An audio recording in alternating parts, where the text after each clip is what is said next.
So, as we know, the NBA draft is coming this Thursday. We are recording this on Saturday, the 18th in the morning. So, of course, there could be a lot more rumors, a lot more movement. There could even be trades, as there a lot of talk about. But we are just going to do a quick mock of what the lottery can actually look like. I'm trying to think. So I guess we can go one by one.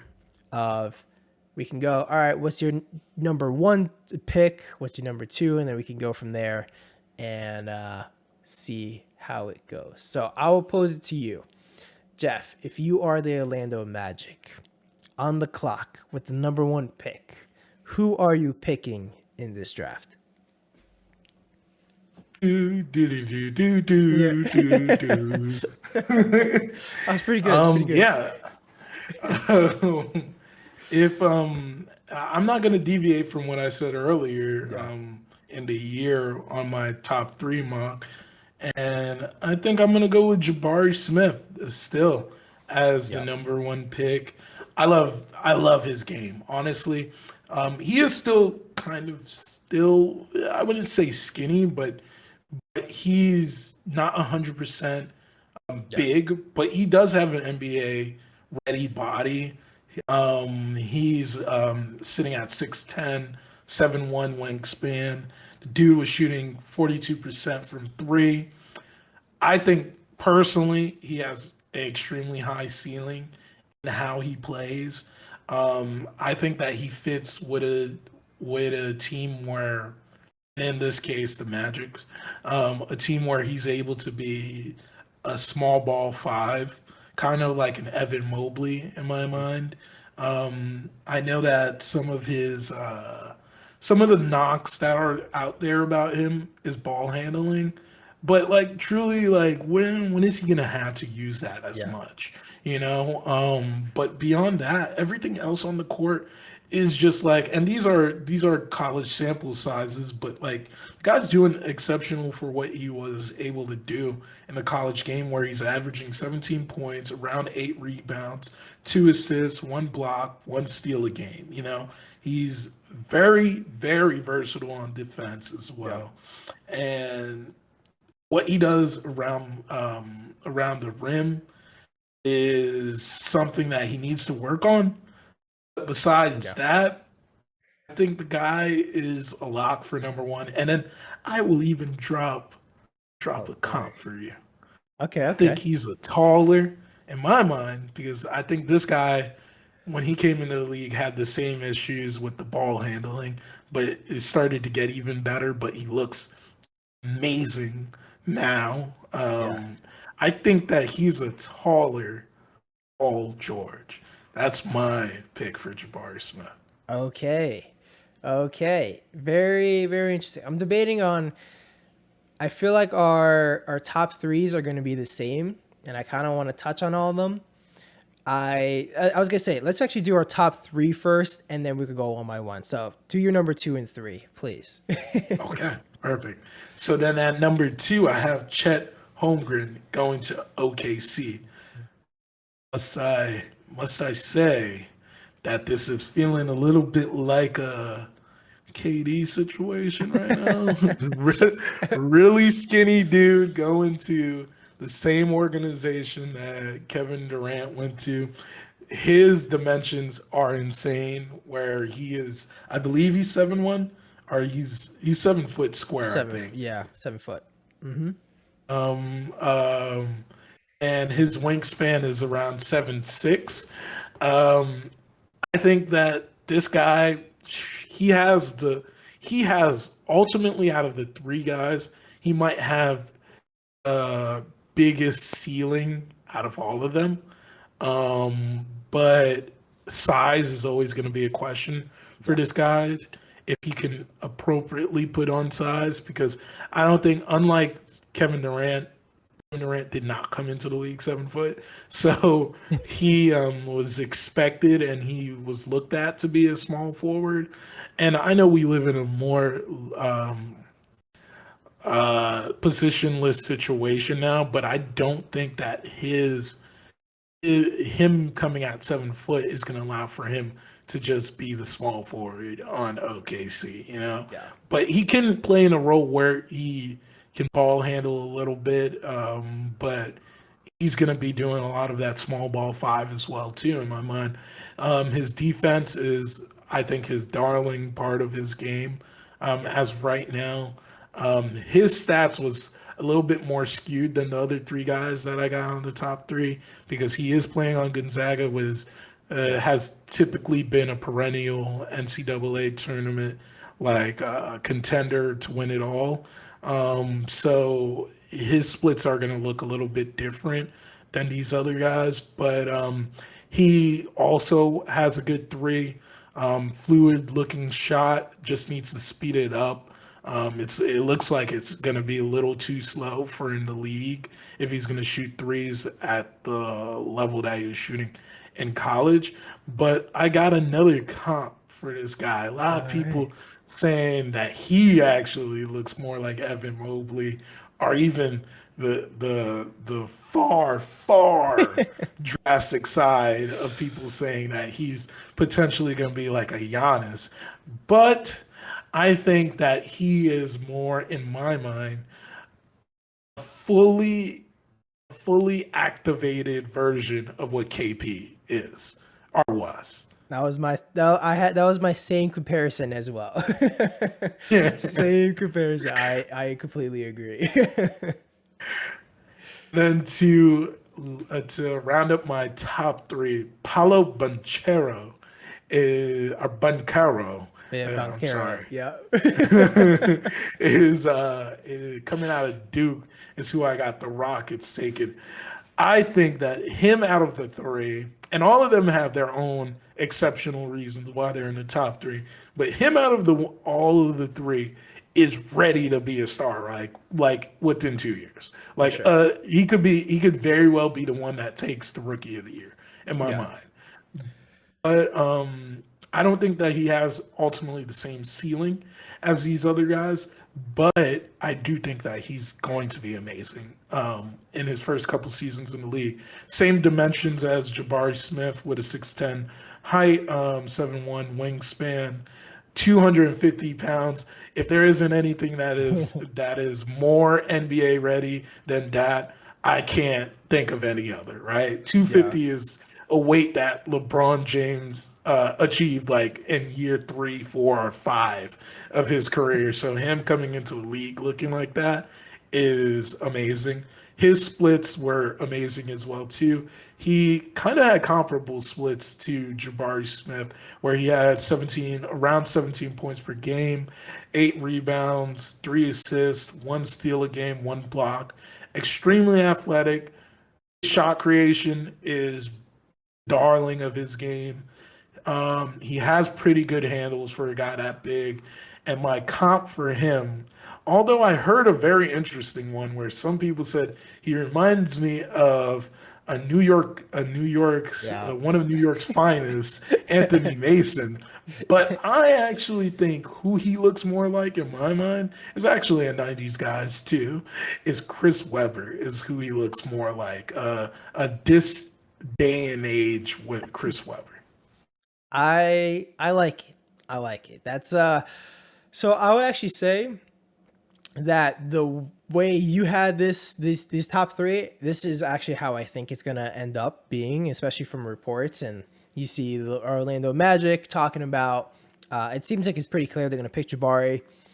I'm gonna go a little bit of a different route because I'm thinking about what they should do, what I think is the best option for these teams.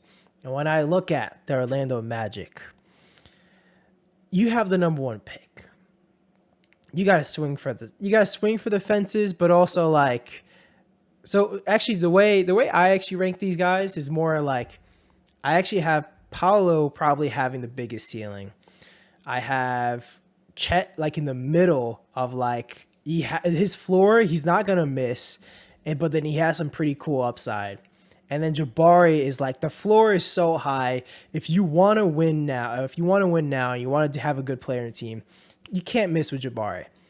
But this is where it comes into you mentioned something like the ball handling stuff of like this guy as a number one pick doesn't really create for himself. He doesn't really he doesn't create offense for himself, but his shooting is completely elite. His defense is elite. Like this is the kind of guy you want on your team.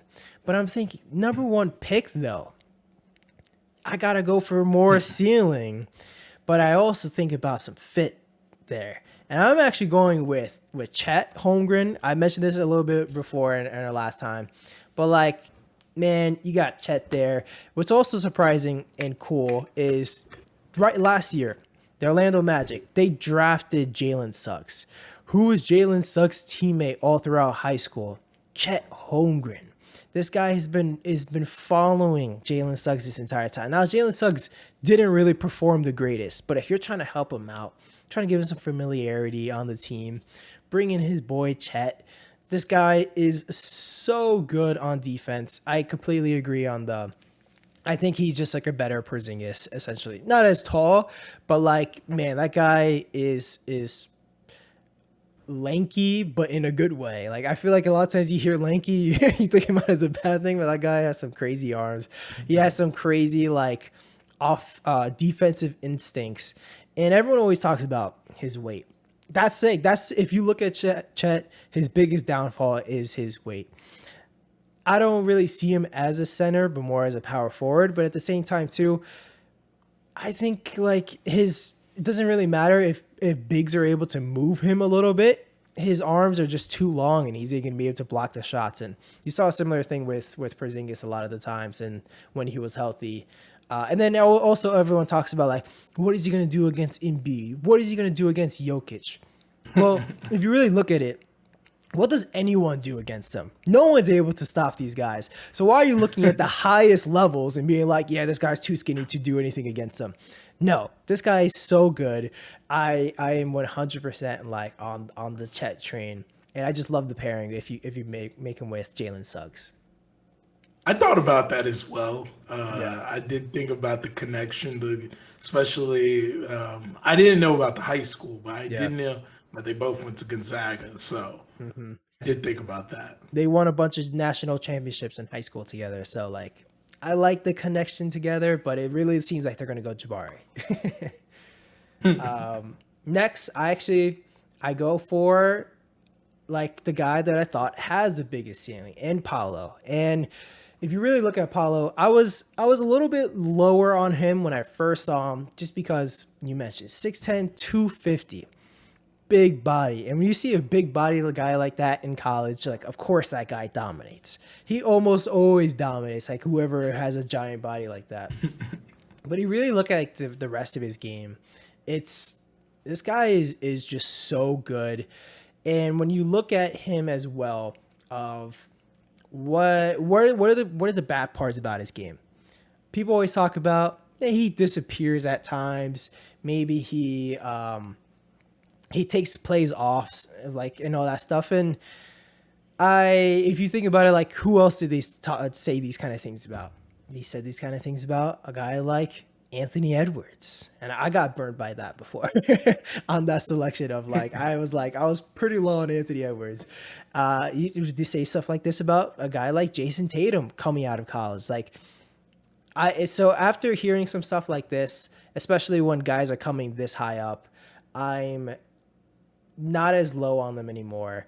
Some of the comparisons I had were actually like pretty similar, because just like the big body battling in the paint kind of stuff, and like doing his kind of his fluid movements.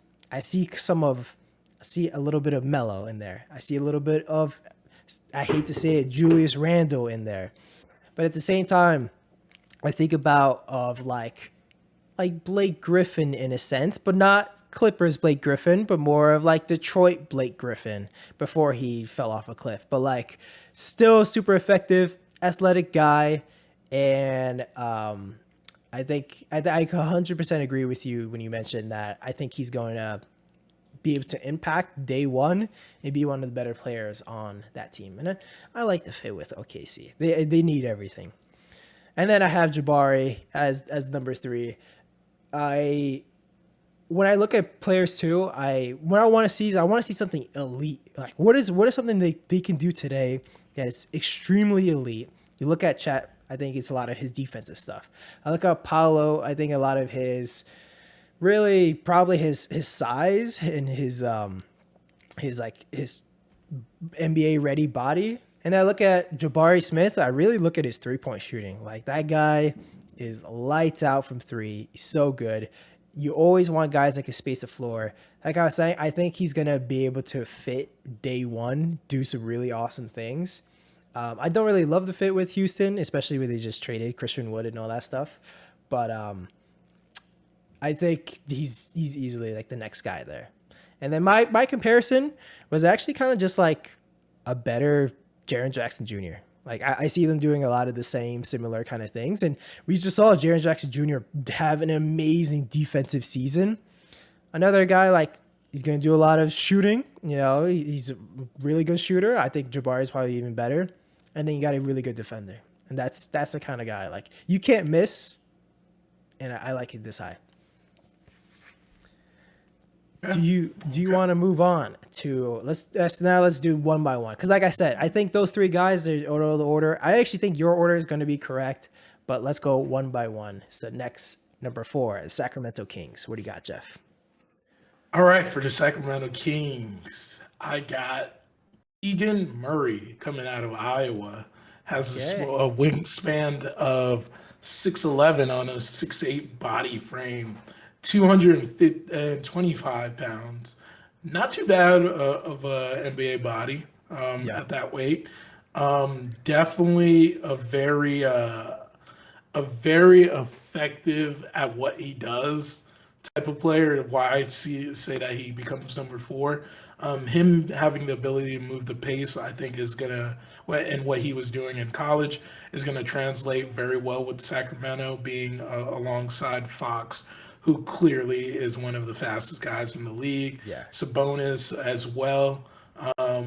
Just gonna be able to create more opportunities for Fox to be off those dimes too, and get his place to his biggest strength, which is finishing, and allowing for them to really move up the pace, like I said, right? Yeah.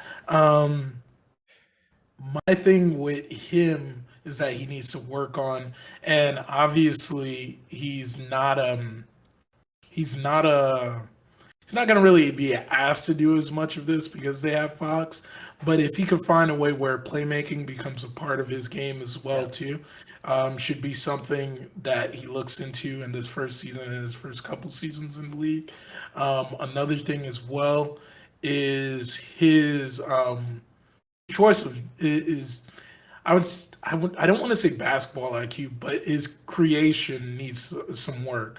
Yep. Like there's times where he's just not making the right reads on what he should do on the offensive side of the game, and because of that, he looks not, I wouldn't say confused, Yeah. but a little bit lost for what he should be doing at the present moment. So that's the only drawbacks of what I see in his game. But for the NBA comp that I have for him is saw a lot about Otto Porter Jr. as his comp, but I'm gonna go a little further with this one. I think on the high end, and this guy's his teammate. He's gonna be his he could be his role model out there.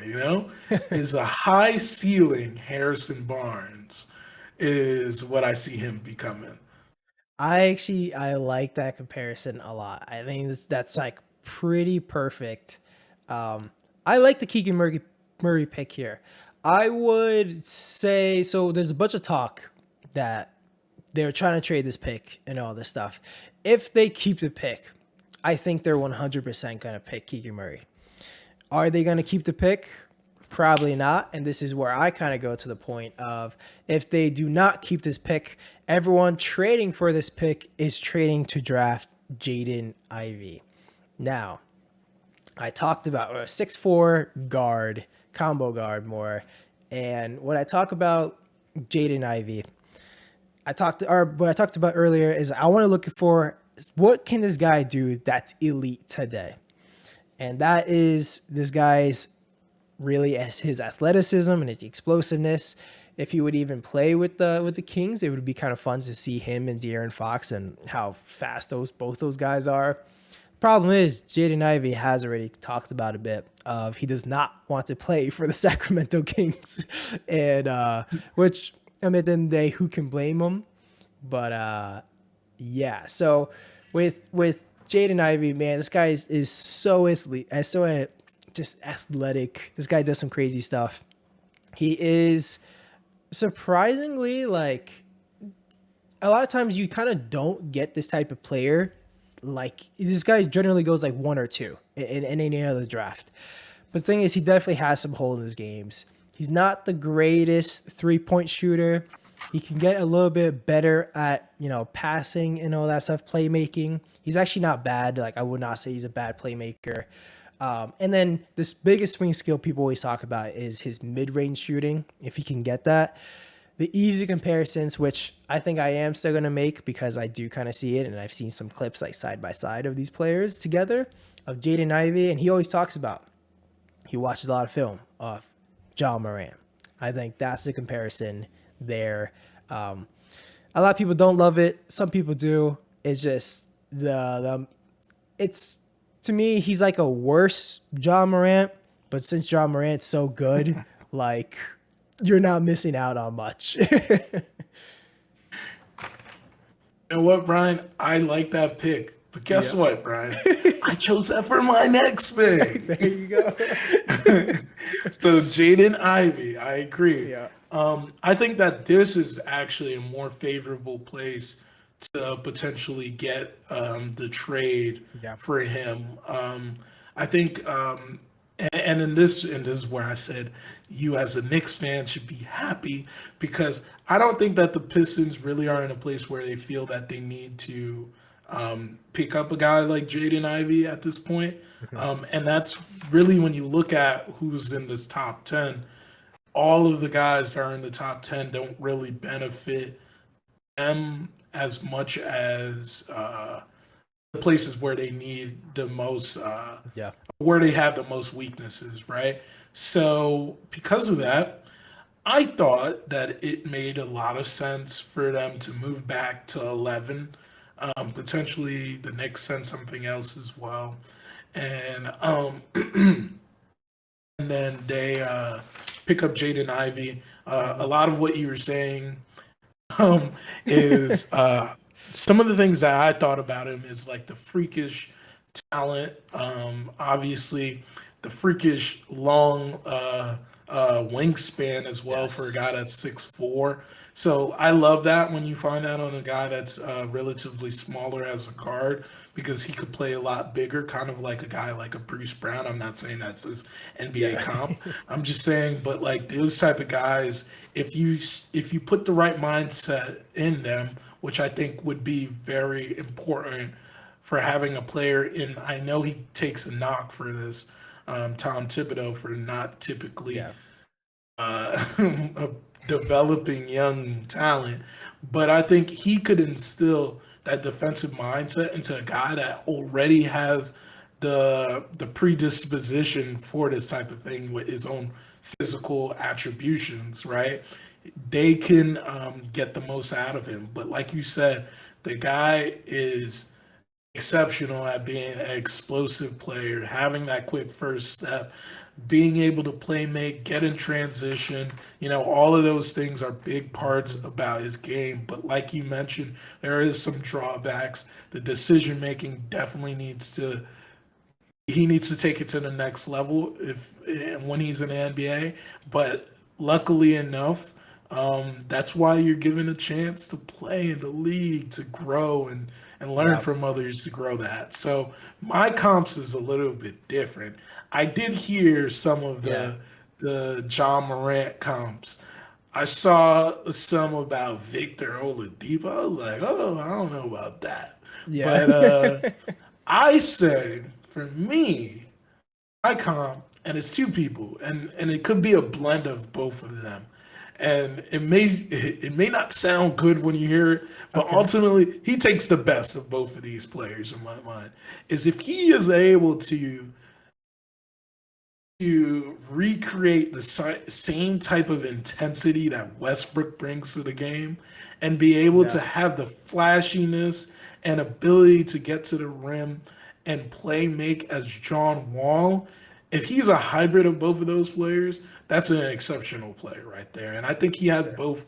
He has shown signs of being like both of those type of players if you combine them together and work it together.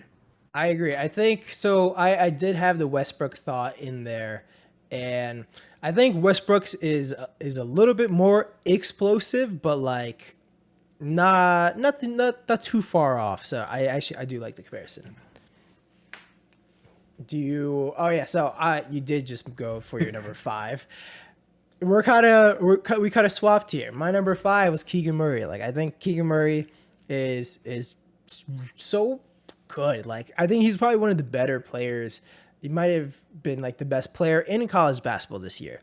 The thing is with Keegan Murray that some people knock, I don't knock it as much, is his age. Like he is older. I think he's what is he? He's about to be 22 now. Like this guy is, but like I never really knock people for that because I like to see what can you do today. Like I'm not a big fan of you got this 18-year-old kid. He has a bunch of raw talent. He has all the tools to do all the stuff, but he hasn't done it yet. I don't care about that. I want to see what can this guy do today. What can he bring today? Keegan Murray can almost kind of do everything. Man, so good. The man shot 40% from three. I kind of what I see. I really like your Harrison Barnes comparison. I guess it's kind of similar. Of like I think he's a better Kyle Kuzma kind of thing. Like I guess Like that. that's right. It's they're I think both of our comparisons are very similar.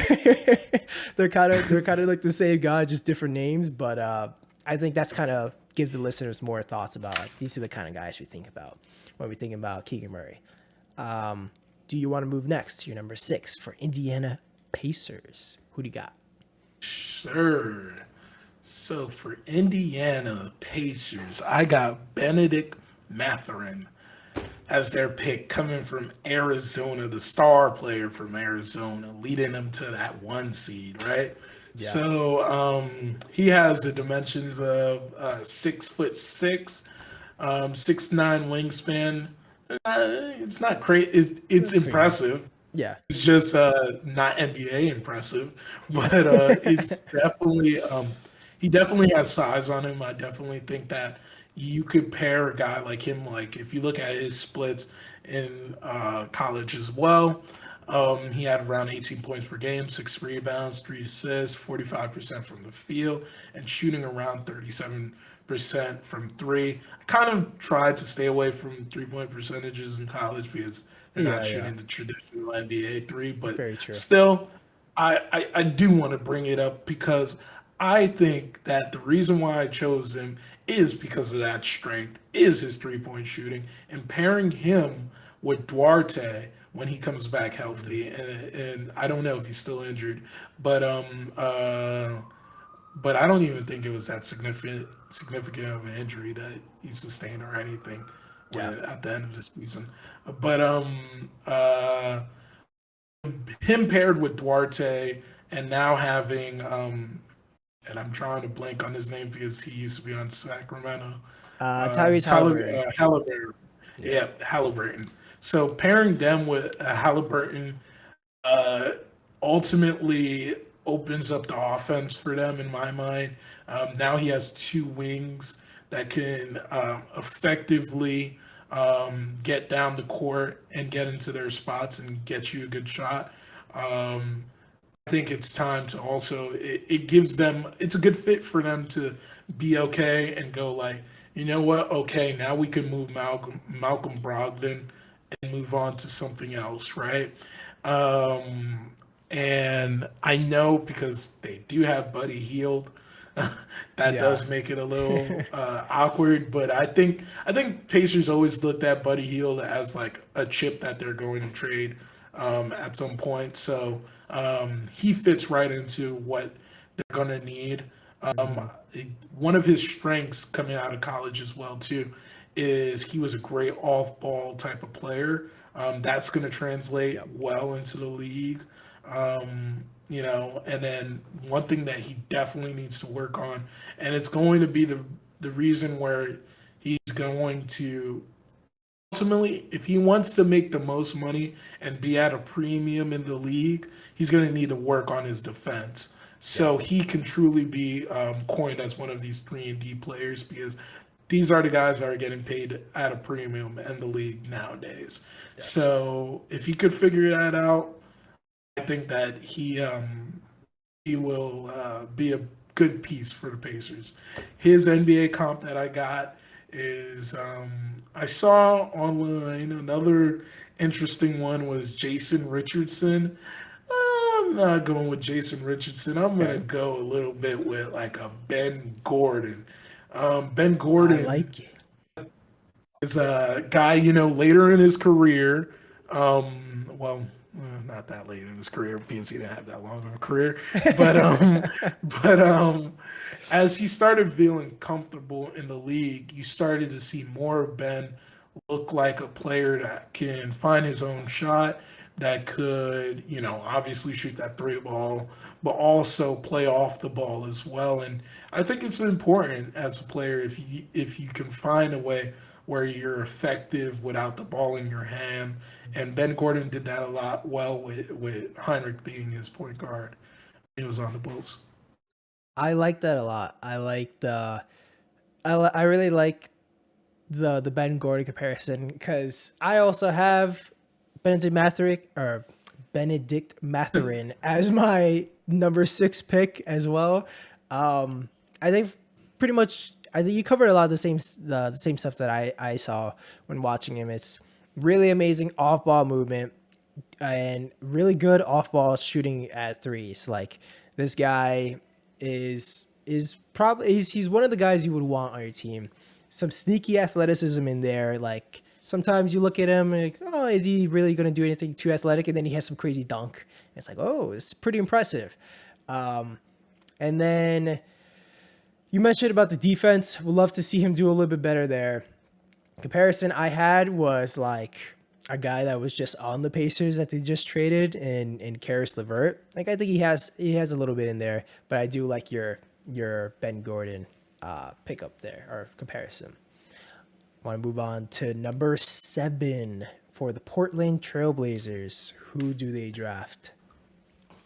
This might be the biggest shakeup I saw from other mock Yeah, drafts and my draft, but I think it's the Blazers are not going to go with the traditional, conventional mock draft idea. They're going to slide back for a guy that was a little bit further in the mock draft. But is in my mind, I think a perfect fit for where they're heading in this part of their retool, yeah, not rebuild, is a Jalen Duran. yeah, yeah, Because for me, I think that Yusuf Nurkic, he's cute, but like the experiment's over, man. We've yeah, seen the best of what you're going to see out of Nurkic in my mind, and yeah, I think Jalen comes in and is a breath of fresh air and like what this team effectively needs the most. And what they need the most is defense. yeah, And Jalen, what he's known for is defense. This guy, once again, yeah, another guy, and this is why when you talk about like I mentioned Benedict, good dimensions, but when you hear a guy like Jalen who is 6'11 but has a 7'5 wingspan, that's the type of guys you go like, yeah, whoa, So he has he unlike and his dimensions are pretty similar to Chet, but yeah. unlike Chet, he has size on him.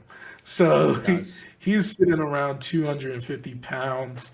When he was playing, he was averaging around 12 points, 8 rebounds, 1 assist, shooting around 59% from the field, and 2 blocks. Obviously, a lot of those shots coming from inside the paint. So Hmm. That's why his field goal percentage is relatively high.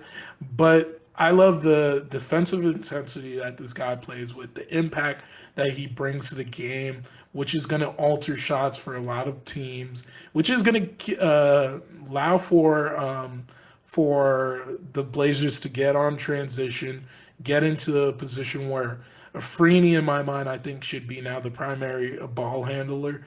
Are they switch it up some from time to time between him and Dame. I think Yep. Dame should assume that shooting guard role a little bit more, and then really dive into his game off is sometimes being off ball or sometimes being a primary ball handler or being a ball handler some of the times, but not all of the times would be very important for him in this time. But I think he's going to be a guy that really is going to be pivotal for their transition game of transition defense turning into transition offense. Um, and a couple things that I think he could work on that Nurkic has, but I still think the experiment's over. Yeah. Is his ability to finish within at the rim needs to get a little bit more polished as he's heading into the NBA, and then his post up game, the dude. Uh, let's say he's not Michael Jackson because he ain't got them footwork, but he definitely could fix that. I think that if he does fix that, his comp, my NBA comp for him, is no other than Time Lord Robert Williams himself. Ooh, I like that. That's a really good comp there. Um, I like it. You definitely did kind of move things around, and I can also see the Trailblazers trading back or just trading this pick just in general. They always talk about they try to win now. I like your thought process of I do think the Nurkic experiment is done. They're gonna need a center. So if they do use this pick, I think this is a good one. I have as my number 7. You mentioned they have the two guards already, but I'm still going another guard. I'm going in with Dyson Daniels. So Dyson Daniels, he's a guard, but he's also 6'8" in shoes. So hold up, I gotta sneeze. Okay, I'm back. So Dyson Daniels, 6'8" in shoes, can play him in that small forward role if he kind of wants. He is. It's kind of surprising. So he was actually like a little bit of a later kind of draft guy. He was supposed to probably go later in the lottery, and the season was over, and this guy shot up draft boards, and that's kind of always like a little bit of a surprising thing. But when you really look at it, the reason why is because he was taller than people expected when he measured at the combine. He's he measured really well in a lot of the athleticism stuff, and he is just a really good defender. He's probably one of the better defenders in the draft class. His shooting is his biggest swing skill. He shot at the beginning of the season not good at all. He was pretty terrible. And then his last like 11 games or so, he shot like 40% from three. The big thing about Dyson Daniels though is all these guys we've been talking about, college guys. Dyson Daniels actually played for the G League Ignite. And Amen. when you talk about this, like he's playing against grown men, and he was actually one of the better players on the floor on the team. And so, to me, this it really does mean something when you're able to compete against the highest level of talent. His playmaking is pretty decent, nothing too crazy. The comparison I have for Dyson Daniels is I feel like kind of an easy one in the sense of like Lonzo Ball. He's not really you don't really want him as your primary point guard, but like he's a really good connector, amazing defense, and I actually think he's probably a little bit more athletic than Lonzo Ball himself. But as of now, not as good as a 3-point shooter. Do I you like want? that. I Yeah. do like that. I do like the Lonzo Ball comparison for him. I also do like you taking him at that point because he is a more proven guy Yeah, than these other guys, so I agree with that. But at the same time, you did say he's a guard, but right. he's 6'8". Like Exactly. he's not your typical guard, you Exactly. know. So he fits in pretty well with what the Blazers have and would fit with Afrini Dame. and And Dame. he talked about they need defense, and hey, this is probably the best defender in the draft class. So, not too shabby. I would not mind if they took that. Okay. Do you want to go with number 8 now? The New Orleans Pelicans. Who do you got, Jeff? I think that the New Orleans Pelicans need to do something that will solidify what they have, right? They made a surprise playoff run this year. Without obviously, I think that all of us believe that if Zion was healthy, they should have been expected to be in the playoffs, but he was not around. Yeah. So they made a surprise run for the playoffs after starting the season, I believe 0-11, right? Yeah. So I think that they are ready to take at this 8 spot a splash for a guy that is more of a high risk but a high reward if he pans off type of player, and that is Shadon Sharp from Kentucky. I like this guy for the Pelicans because first, it's if you look at his stats in Kentucky, it was amazing. 23 around 23 points per game, around 6 rebounds per game, 3 assists per game, 47% from the field, and around 36% from three. The guy is a shot creator. He's athletic. He could finish. He could finish at the rim. You know, biggest weakness I was seeing his handles, but like I said, those things could work. Are you true? There's so many NBA players with pedestrian handles. So if that's one of your weaknesses, it's not that your game's not that weak. Let's put it as that. Yeah. So um, I've seen a lot of comps of J.R. Smith, but I think a pretty good comp is actually someone recently drafted, someone that fits the mold of like a Jalen Green in my mind. And if you're able to add someone like that, especially after you've just lost Josh Hart in a trade over this season, he fits right into that 2 spot. You now have Brandon Ingram, Shadon Sharp, and you have Zion. That is a pretty good young core in my mind. Yeah. I like it because I also have this same exact pick, and it's actually pretty funny. It's kind of, I actually never heard of the J.R. Smith one. I do like that comparison, and I do have Jalen Green as the comparison as well. So it's kind of funny. We actually never, I don't think we've talked anything about draft this entire time, and yet we have a lot of the same thoughts, which is pretty cool. But Hilarious. yeah, so like, but like, so Shaden Sharp, like, he's one of the scarier people here, and a lot of actually people have him like top 4, maybe like generally the lowest I see him is like going 6th. And if there's anyone to trade up for, like this is probably one of the guys you do it for.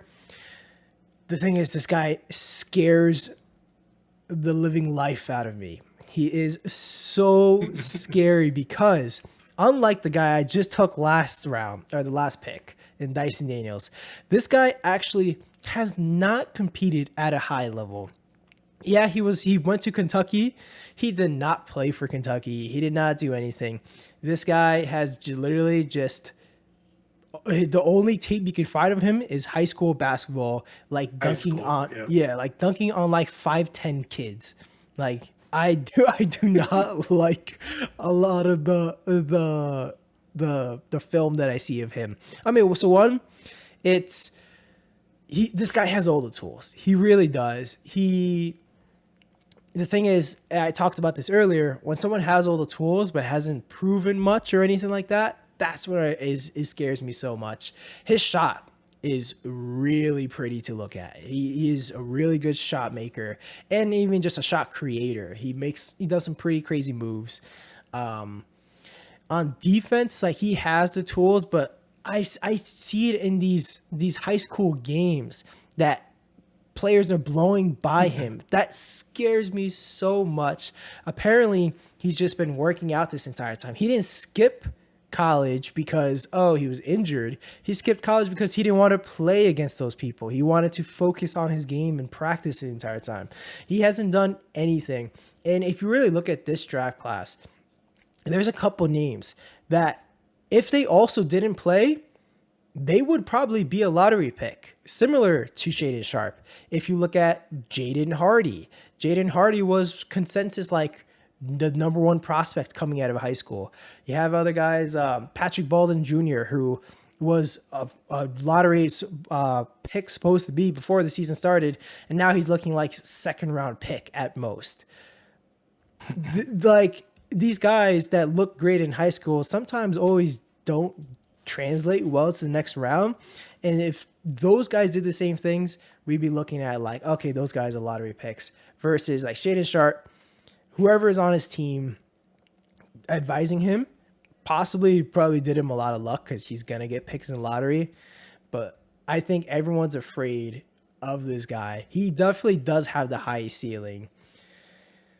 But oh man, I do not like this high school background. And it's just he's just been dodging playing against real talent. That's the biggest thing. Like, is that a competitive thing? Is that he doesn't believe he could be there? Is it he's just trying to save his stock? Is it really just because he wants to practice? Like, this guy hasn't played real basketball in about a year or two.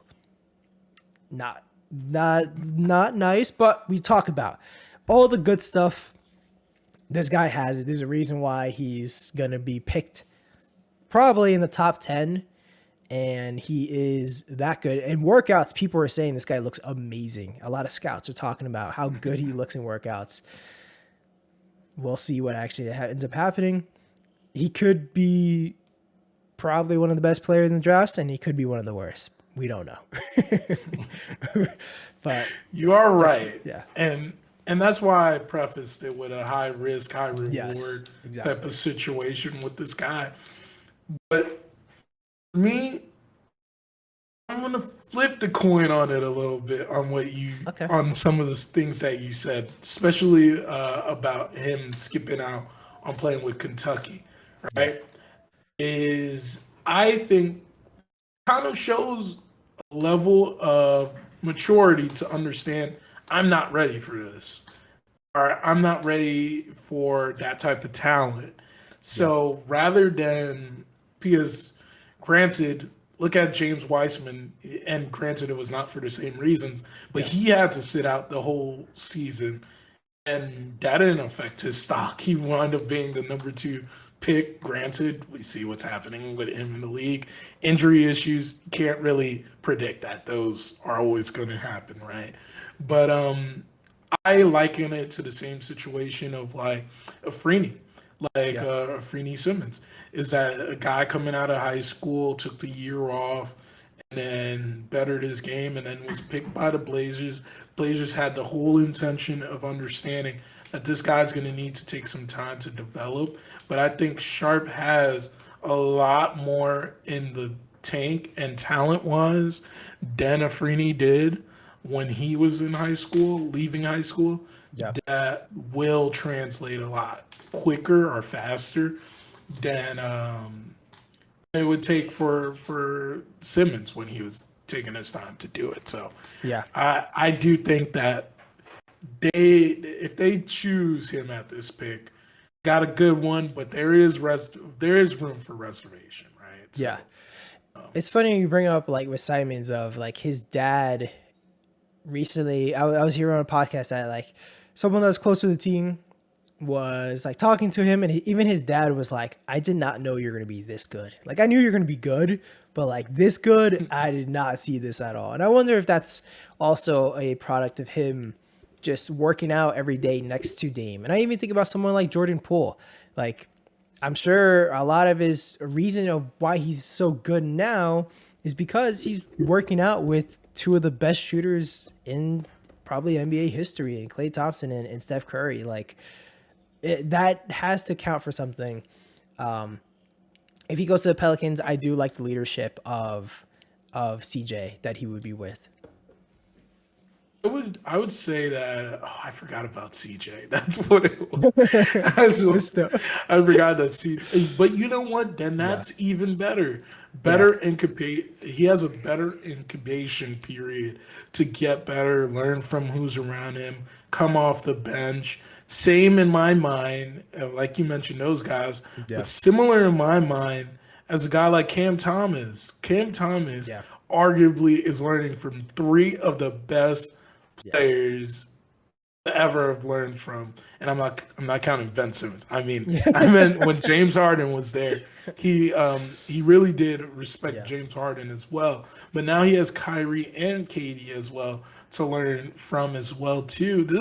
It's like a free master class of yeah, how to exactly. how to develop your game, you know. So and then Katie took them under his wing. So like that's what you hope happens for Yeah, him when he goes to the Pelicans and he's able to take his game to the next level. And like I said, that's gonna be a big three that you could be proud of in a few yeah. years. You know? That would be pretty awesome. I mean, if there's any spot, I do like that a lot because at day one, I don't think you want to ask this kid for too much. He's gonna need some time. If he plays coming off the bench behind CJ, like that's a pretty nice spot to be in. So I do like this. Let's go on to number 9, the San Antonio Spurs. Jeff, who do you have them taking?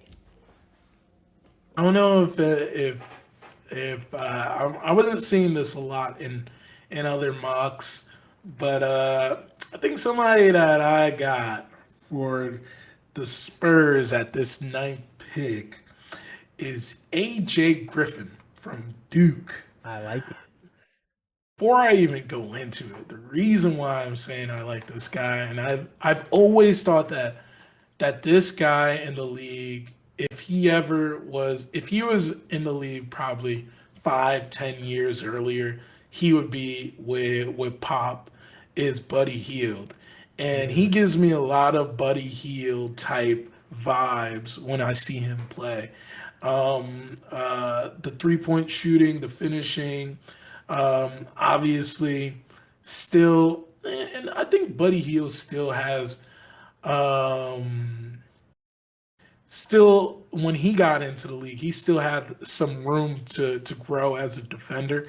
He is a lot better than what he was when he first got into the league, yeah, but he still had room to grow. Similar situation, I think, with AJ Griffin, and I think that's why in a system like Pops, he would learn that and he would have the room to grow from it. A lot of mock websites were talking about that he has the frame to become a plus defender, but I really do think that way how he gets there is being in a place that gives him the availability to tap into that, yeah, and where no other to do that than where a guy like Popovich not created or amplified Kawhi Leonard to become that type of player, you know.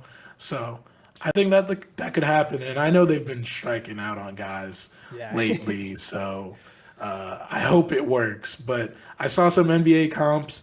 I already told you my NBA comp was Buddy Hield, but other NBA comps that I saw was shades of Bane and shades of Jimmy Butler. I don't think Yeah. he's either. I think he's Buddy Hield. He's a fit for that. I like the Buddy Healed one a lot. Actually, I'm not too low on the Bane comparison as much as you, just because of like AJ Griffin was probably one of the best 3-point shooters in the NBA draft so far. Of like he has such an ugly shot. It does not look nice. His base is so wide, but yet he gets it up pretty quickly and it goes in, and that's kind of all that matters. and he shot. Stoudemire. Yeah, exactly. Like he That's shot like Stoudemire. I mean, I'm sorry to cut you off. no, Like the Matrix, I forgot his name. He was on that team though. oh Amari, no, not Amari. Why I keep on saying yeah. Marion? Oh, Sean Marion? No, no, that's not Sean Marion. No. Marion? Yeah, yeah, it is Sean Marion? Marion. It is Sean right. Marion. There we go. Yeah, it is Yeah, Sean Marion. yeah, it's Yeah, yeah. Sean Marion. There we go. Yeah. I mean, it's more like Shawn Marion was more like the top half of his shot was disgusting. AJ Griffin's the bottom half of like he just stands so wide, which is so weird, and it looks like it should not go in, but hey, it does. And you see someone like Klay Thompson kind of has like a wide base, but like think even wider when he shoots. Like it's pretty crazy. I like it. I like it with the Spurs. I think they need just a lot of they need a lot of everything at the moment. And so you can't go wrong with AJ Griffin. If the Knicks can somehow get AJ Griffin, I'd also be very happy with. The guy has a pretty big pedigree. It's just he has a lot of injuries, like yeah, a lot of injuries in his past, a lot of knee and ankle issues that kind of scare people off, but would not be mad. For number 9, I had for the San Antonio Spurs. So you had Jalen Duren as the first center coming off of the board. I'm actually going to go a different route, and I'm going to go with Mark Williams. There's a lot of talk back and forth of which is the first center that's going to come off the board. I kind of like Mark Williams. I mean, the man is 7'2" in shoes. And that's where, like, I think he gets measured sometimes like a 7 foot or 7'1" without shoes and all that stuff. But at the end of the day, all these players play in shoes. So that's what I care about. He has a 9'9" standing reach. This guy is he's just a freak body. When I think about like a center, what do I want? Especially, I mean, I want a stretch center. He's not this guy. But if you don't have that, I just want a big body in there. I want a big body, and I think Mark Williams is very nice. He played really well in Duke. The comparison that I had is even though he's shorter, I mean, this guy is shorter, but like I think he can have a pretty similar comparison to like a Clint Capella-esque kind of guy of.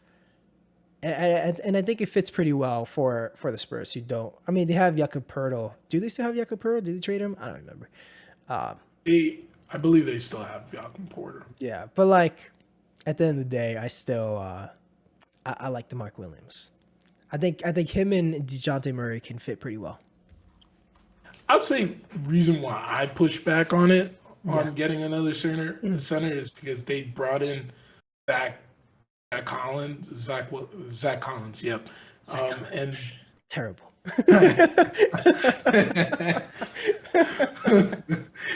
But it's more of that. I feel like I agree. He's not the best. He's always they have a injured, lot. Yeah, they have a lot on the plate for centers on that team. And I think that really they're desperate for a game changer in the wing perspective. A couple of years ago, they thought it was going to be Lonnie Walker, and he just hasn't shown up. No.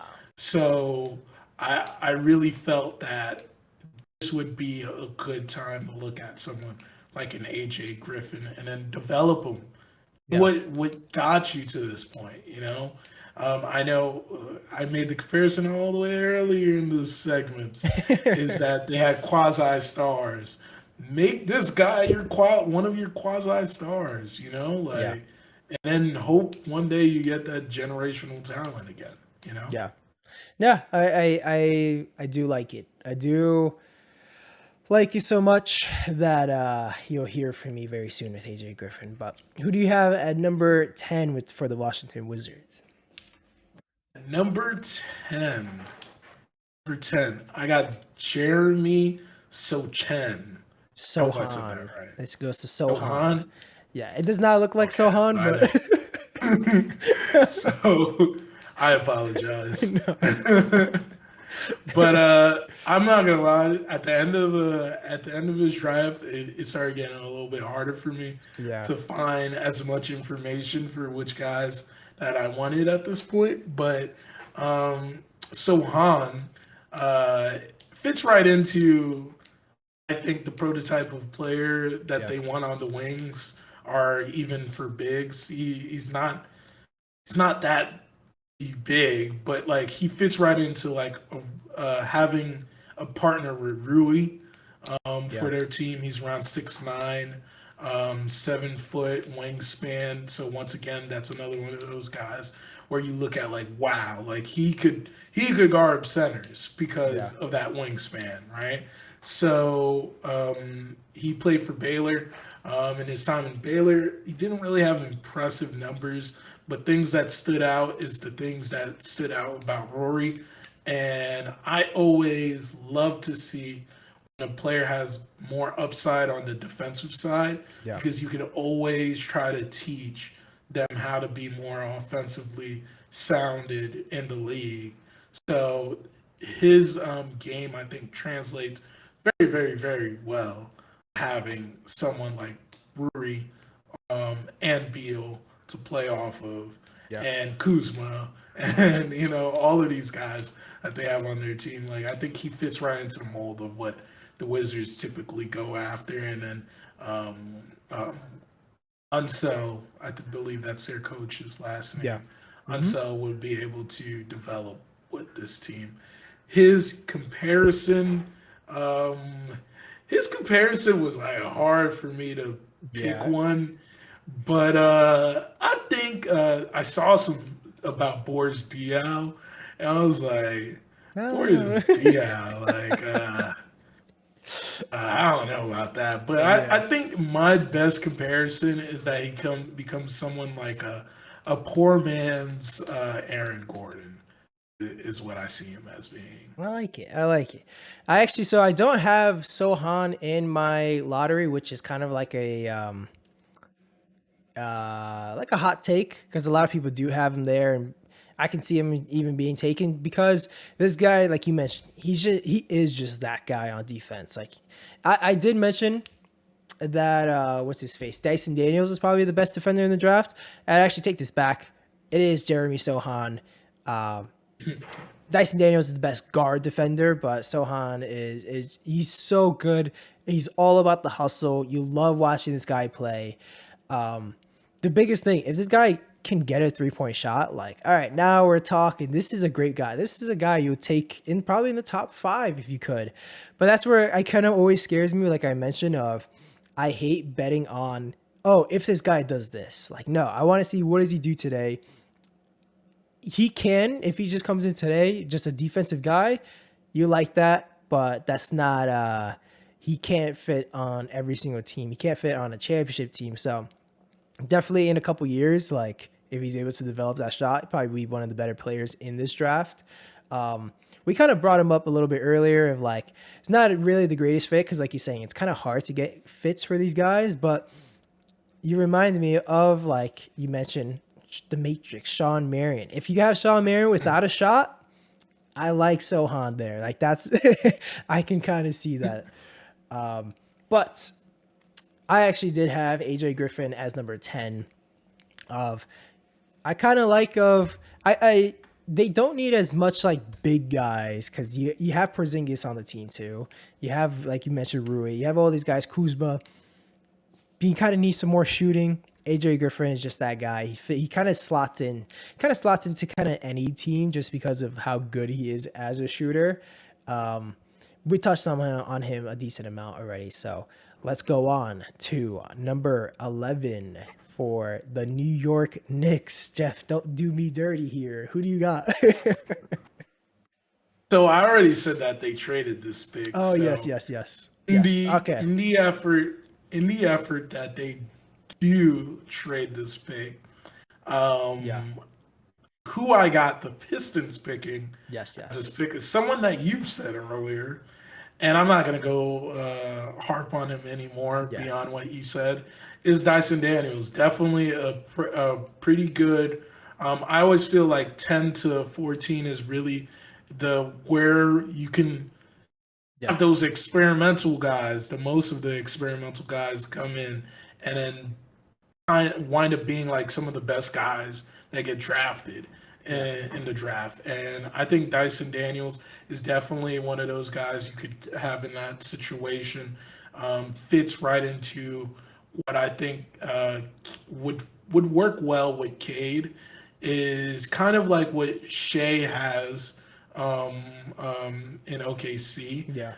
Is someone that my comp for him is like a guy like Josh Giddey, and I know people are going to say it's because Australia. yeah, but it's not Yeah. because of that. He clearly has similar type of play Yeah. styles to Hmm. him. It could be because they were born in the same country. Who Yeah. knows? But but I think that allows for them to have two options in how they want to play, and they could pick and choose who's going to be the primary playmaker Yeah. in certain situations, just like OKC has, and opens up a lot of opportunities for both of those guys to develop their games on and off of the ball. So Man. in that case, I'm Yeah. sorry, Brian, No, but no. there's a second half to this Okay. Okay. pick. If the Knicks keep this pick, Yeah. like I said, it is time to experiment with your picks, right? Yes. Yes. I say, I say, and I love seeing this guy, some of this guy's games early on in the season. But also, I'm gonna have to preface it with the Knicks are not that far removed from being in the playoffs. Let's put it as that. Okay. So a lot of the things that they did that worked, I think that this player allows for them to be able to open the doors to that. And ultimately, it might screw over one of the guys that you guys just added. But I think that this guy ultimately, even just walking into the door today, is a better situation to be in. And that person, Agbaji. I loved what he was doing when he was in Kansas. Mhm. I think that he's a pretty good plug and play type of player for the league already. Like I said, an experiment in being an experimenting time of the draft when you're around that 10 to 14 range. I feel like he fits in really, really well for that part of the draft. Him being like in my mind a 3 and D type of wing opens up the opportunity for him to fit very well into um, where the Knicks aren't rebuilding, but they're retooling Hmm. some of the things that they have. They already have R.J. Barrett. Who knows what they do with Julius Randle, but that doesn't change the fact that I think that if you bring him in, you give him the opportunity to become one of the stars Yeah. potentially on your team. In college, he was averaging close to 19 points, 5 rebounds, close to 2 assists a game, and shooting 40% from three, which is pretty much Yeah. as high as I think it was only Jabari that I named that had a higher 3 point percentage out of all of the college guys. So I think he fits very well into what the Knicks are looking for. What do you Yeah. think, Brian? Yeah, I don't hate it. If the Knicks actually ended up doing it, I'd be pretty happy because like he's mentioned, well, one, the Knicks have a tendency of actually liking to draft older players. So he was a senior in college. He's 22. So I could definitely see them doing that. The they every team kind of needs shooting, like I mentioned before. Knicks definitely need more shooting. I would not be mad if they got Agbaji. Shot 41% from three. Just an overall like really good, solid player. Would not be mad at all. I think it's a pretty good pick. I do like the Dyson Daniels that you had with Detroit. If they traded back, man, if this happens, it'd be so nice. But if I do really like that fit a lot, just because you kind of mentioned with the OKC stuff, especially too, if you look at the size that Detroit would have, forget of who's I forget the point guard that they drafted like a couple years ago. Not Cade, uh, but he kind of looks like Cade. He was played in France. I'm blinking. I'm gonna need to look it up. But essentially, Killian Hayes. Killian Hayes. Boom.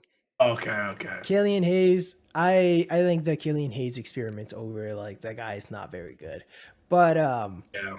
but I like the mix up. If you have Killian Hayes or not Killian Hayes, if you have Cade Cunningham and Dyson Daniels together, a lot of flexibility, a lot of really cool and fun things you can do.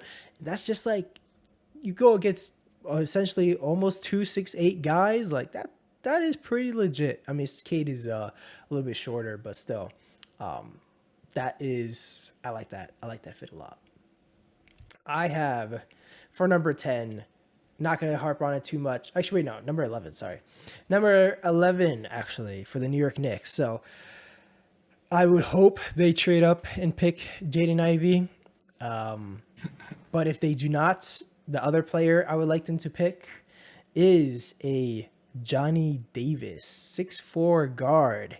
This guy has some pretty awesome like offensive talent. This guy is like a knocked down mid-range shooter. He's not really the greatest three-point shooter, but like I'm not afraid of it at all because since he is so good at making tough shots in the mid-range, I can see it translating. Hoping it never becomes a DeMar DeRozan scenario where it kind of doesn't translate. But man, Johnny Davis is so impressive. This guy is so competitive. I feel like he has like a chip on his shoulder, and generally when you look at New York players of like I feel like you can't really be soft, and Johnny Davis is not a soft guy. Another guy that's like I'm pretty sure he played football in like high school and all this kind of stuff, and you can kind of see it when you look at his game. When he drives to the basket, not afraid of contact whatsoever. Love that. The one thing though, Johnny Davis, not a great athlete. Not a great athlete at all. Does not have a good quick first step. It does worry me of how these things are going to translate when he gets to the NBA, if he can even get to his spots. But at the same time, I look at other guys that aren't really great athletes that are able to do it. So I think long term, it could be pretty good. But if the Knicks were able to pick up Johnny Davis, I'd be pretty happy. Say for number 12, Jeff, who do you got? You know, once again, I like your pick, man. Oh. I like Johnny Davis. And you know why I like Johnny Davis? Because I picked him as number 12. OKC. So, no, like I said, I'm not going to harp too hard Yeah. on what you already mentioned. I think that I'm just going to throw a comp that I see in him is a little bit of a bigger Josh Hart, or a little bit of needs to work on his 3-point version of Chris Duarte is my comps for him. He is good defensively as well. I wouldn't say he's amazing, but he's pretty Yeah, good. he's good. And then and he the ability to take tough shots, like you mentioned, is something that we saw in Duarte in this first season. So I think that translates pretty well into the league, and he'll be pretty good player. Yeah, I think I definitely like those comparisons. I forgot to give mine last time, but like it's not great. But if you really just purely look off of the mid range game, I do like the Devin Booker comparison. But like every other part of the game, not really. But because that's where he makes his money, so that's what I kind of like there. So you have for number 12, OKC, Johnny Davis. I have who I actually think the Knicks are probably likely to take. I don't think they'll probably take Johnny Davis if he's there at 11, but they'll probably take Malachi Branham, who I have going number 12 to the OKC Thunder. So kind of same height as Johnny Davis, 6'4", kind of like this guard, 3-level scorer, can kind of do everything. Not a great at defense. So I'm not going to go super long, but my comparison for him, as soon as I watched, I was like, oh, I see this night and day. Like this is the guy. It's a Chris Middleton, but without the defense. Like if you look at this guy play, he his shot looks so similar where he makes his money of like mid range and 3 point and all that kind of stuff. Like he looks very similar. That's who I got at number 12. Jeff, number 13. They just hired your boy Kenny Atkinson as the head coach. Who do you have them taking at number 13? So that's interesting because you say that too. That Kenny Atkinson is going to be their coach. So obviously, mocking this person may not make sense when I choose this guy, but realistically, Kenny Atkinson implored a guy like Brook Lopez to expand his range and to shoot threes and look into playing that in that sense, right? I don't know that necessarily could happen for this guy, but I do like someone that you said earlier in the draft at this pick, Mark Williams, to be this pick. I won't harp too much onto who I think he is or what I think he will be. I just think that it's a surefire, good enough pick for these guys. These guys have been lacking a center for years, a decent center for Yeah. years. Let's put it as that. So, like getting someone like Mark Williams at this part in the draft is important. Obviously, would want this guy to be able to shoot threes, but he doesn't. But at least he does everything good that you Yeah. expect a traditional center to do: shot blocking, rebounding, finishing. If he could do those three things, Yeah. he could do a lot better than most people. So, That's it's funny. Well, one, it's actually just funny of like the Hornets kind of every year just draft a center and it generally doesn't work out and they draft another center, and so hopefully this is the one. I like that you have Mark Williams going here just because of like you either with the centers you kind of see them either who you can debate on who's the better one. So I have for them Jalen Duren, as we talked about earlier. Really good guy. I would love the fit if they're able to get him over Mark Williams somehow if he was able to fall, just because of the athleticism of Jalen Duren. I think would be so nice with LaMelo and throwing lobs and all that. And I also feel like Jalen Duren has some good mid-range potential, mid-range shooting potential and all that. So that would be very nice to see, but love the Mark Williams fit. Number 14, our last pick for the mock draft. Jeff, who do you got going to the Cavs? and there's another name that you said earlier, and I'm gonna go with Malachi Branham as my 14th pick. A lot of the things that you mentioned, I think, is going to be helpful for the Cavs in this 14th pick, being able to be a very effective shooter from the 2 point range and 3 point range, shooting around 53% from two and close to 42% from three. Is some of the reasons why I think that he will be a perfect add to have for the Cavs. Yeah. Nice. I like that we generally have all the same players, but just kind of in slightly different orders because my number 14th pick was Akbaji, of exactly what we were saying before. A lot of these guys in this range, they're so similar. They kind of do a lot of the same things. It's just that maybe one slightly better at one thing and this and that, and that's where really is I can see this being super fluid, but I like how we have generally like kind of the same people in the same range. I was actually surprised that you have Shaden Sharp as low as well, just because of a lot of people are very high on Shaden Sharp and say he's going, like I said, at least top 6. Like there's no way people think he drops through 6. I feel like the thing is for him that's a good chip on his shoulder type of pick as well too. Yeah. If he really feels like he deserves to be higher in the draft, 8 is like the perfect place to be Yeah. and say, "Oh, where? That's my number now. I'm number Yeah. 8."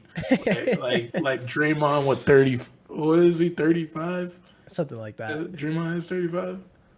Katie had 35. What Yeah, is? yeah, no. Yeah. He's 23 as on his jersey. But 23. he was not. Okay. I I think he thought was that he drafted was, but 35. he was Yeah. drafted 35. Yeah. Yeah.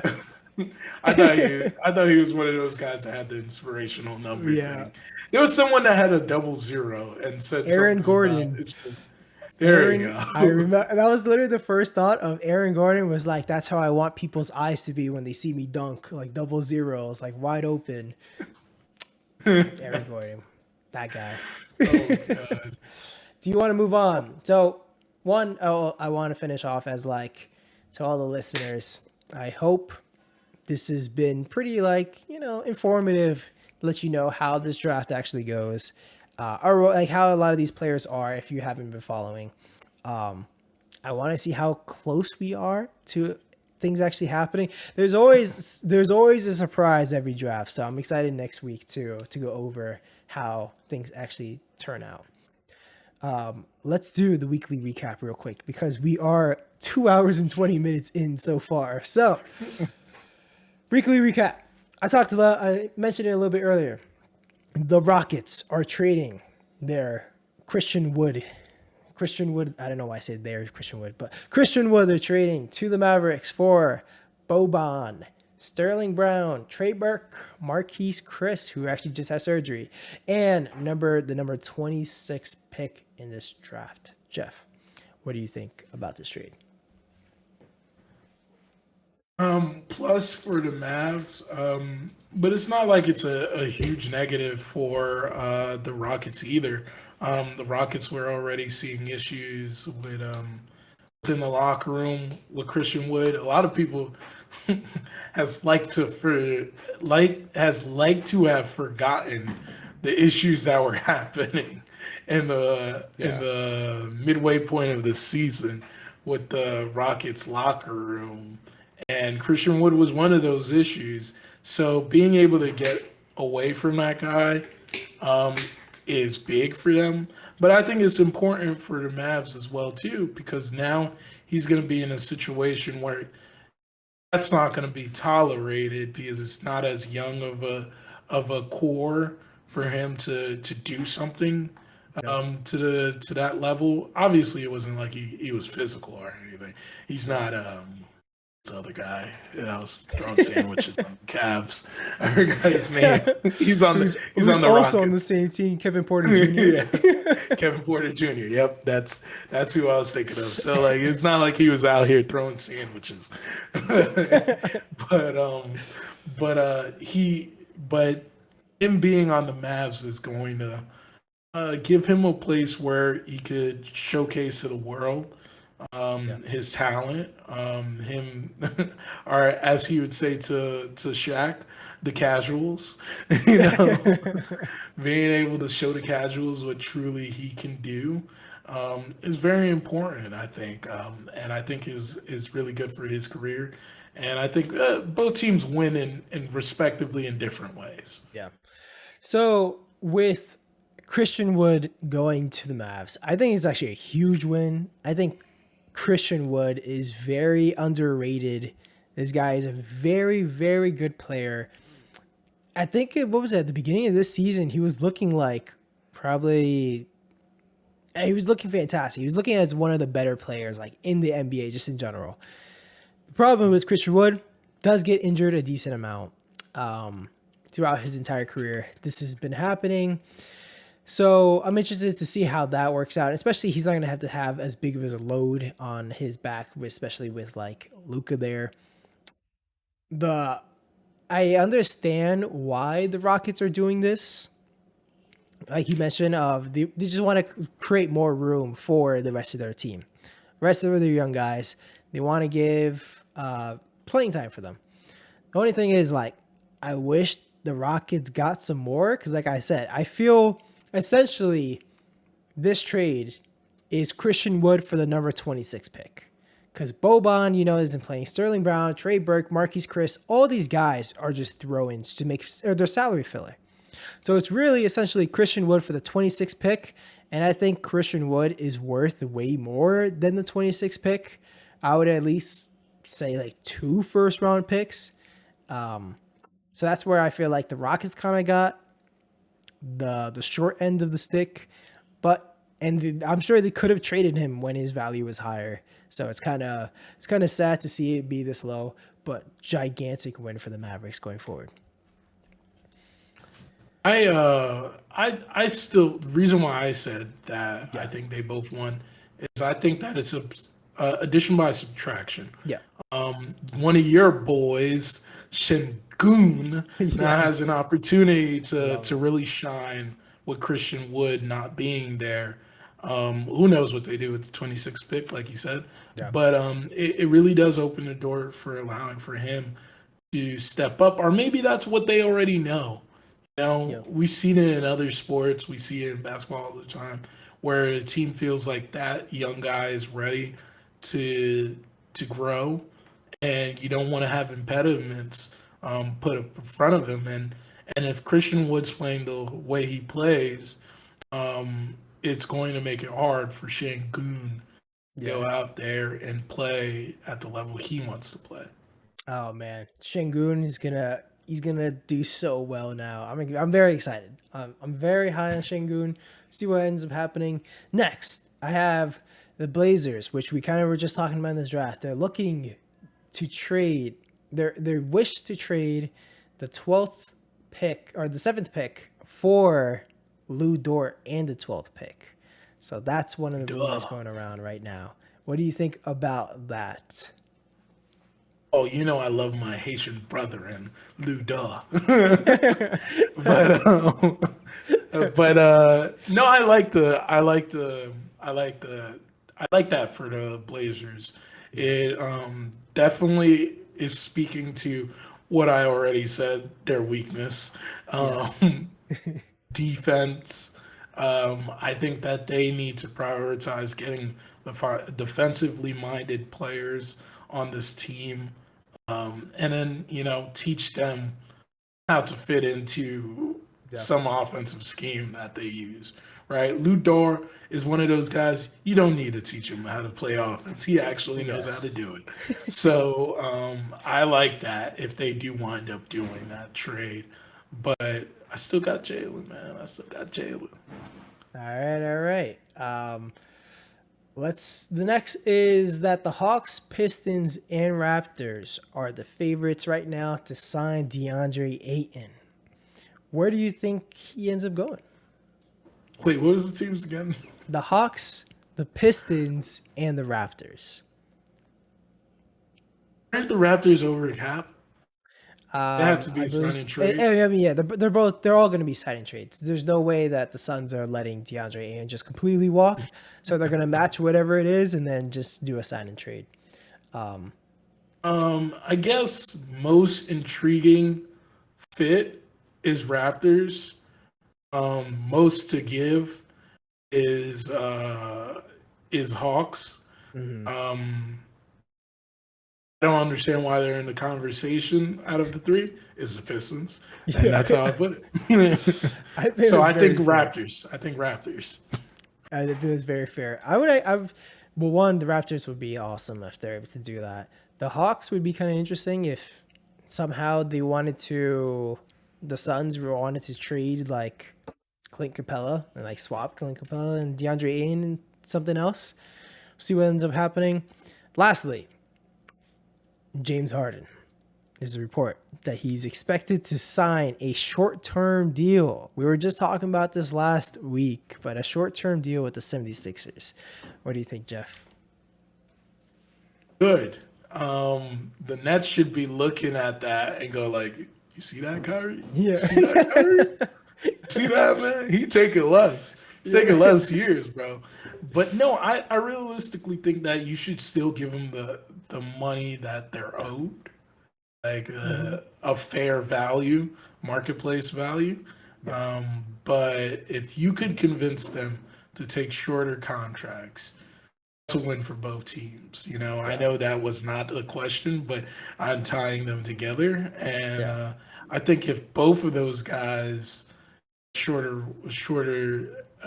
extensions, I mean contracts, it's helpful for both of their teams. Yeah. I think it's definitely a huge win especially for like the 76ers, because the biggest thing we talked about last week was James Harden. He's going to get his money. We all understand, but we don't like the trajectory of his career. And if you're going to be locking in for 4 to 5 years or whatever it's going to be, not necessarily the nicest thing to have that contract. So, yeah, very cool. Very cool to see that happening. Big win for the 76ers. And if the Nets can get Kyrie to do the same, big win as well. That is all I have. Jeff, I know this is a long one. We're 2 hours and 30 in right now. How do you feel? Do you have anything you want to say before we close out the episode? Yeah, you know what?